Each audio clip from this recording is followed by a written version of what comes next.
Grandpa Joe is, for the most part, paralyzed, and he's just simply not able to take care of himself physically. But in addition, the older he's become, he's become a little more childlike in his thinking, and I don't think he could have ever even been responsible enough to do the things he needed to do. He had a stroke in December of 1999. He had it on a Sunday. I got in from church around 12:30, 1 o'clock. I called him. He said he thought he needed to hang up because he was having a hard time holding the phone, and then he told me that earlier that morning he had a hard time pouring the milk and he had to put the milk down. At that point, I told him to go to the emergency room. He just said, no, I started a new medication 2 weeks ago, and he just attributed what he was experiencing to that. And then that evening, he was in a $1 million United Way gig playing the drums, and he stroked out right in the middle of the gig. Found him with his tubes and machines all around him and non-responsive at that point. That was pretty difficult. The doctors actually say that it's quite a miracle that Dad lived to begin with. If you were to look at a CAT scan, you just see such a large dark area. It covered 2/3 of one side of the brain.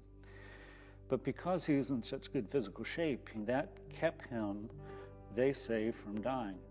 But predominantly the right side just doesn't function. And of course he doesn't speak because left side of the brain controlled his speaking ability.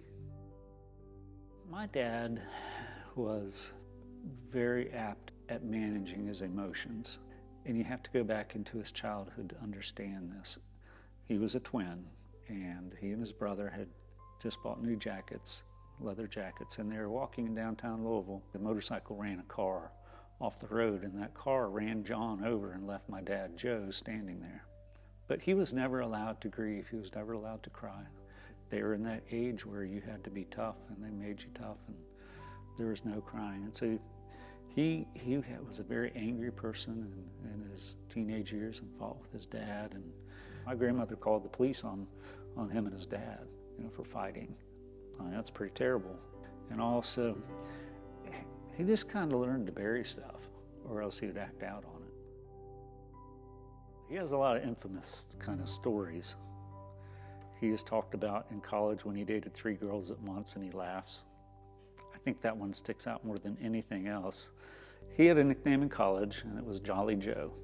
And he was the center of attention. He walked in the room, and everybody just gravitated toward my dad. He was the high school quarterback, and could have played football at Louisville, could have golfed at Louisville, but instead wanted to be in the military. And he was deputy commander of 1945th Comm Group, which oversaw satellite communications and satellite defense systems. And he helped as a wing director develop the search and rescue satellite system, the SARSAT system, which is the first network of satellite systems linked together using location techniques that we commonly use with our phones today. It has saved many people, downed aircraft, down ocean-going vessels, lost hikers, and it can be actually looked up on the internet to see the number of people who've been rescued. But he wasn't allowed to bear arms when he was in Vietnam, and he was kidnapped.